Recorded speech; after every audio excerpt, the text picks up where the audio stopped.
நடை பின்னி வர சின்ன இடை மின்னி வர முன்னாடி வரும் வளையல் இது அத்தை மபரத்தினத்தின் அச்சடித்த சித்திரத்தின் கையோடு வரும் வளையல்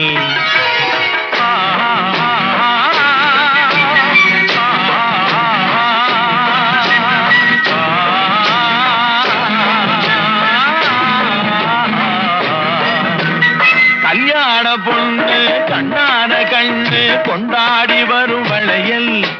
அம்மா பூவோடு வருமே பொட்டோடு வருமே சிங்கார தங்க வளையல் வங்கி வளையல் தங்கு வளையல் முத்து முத்தான வளையலுங்க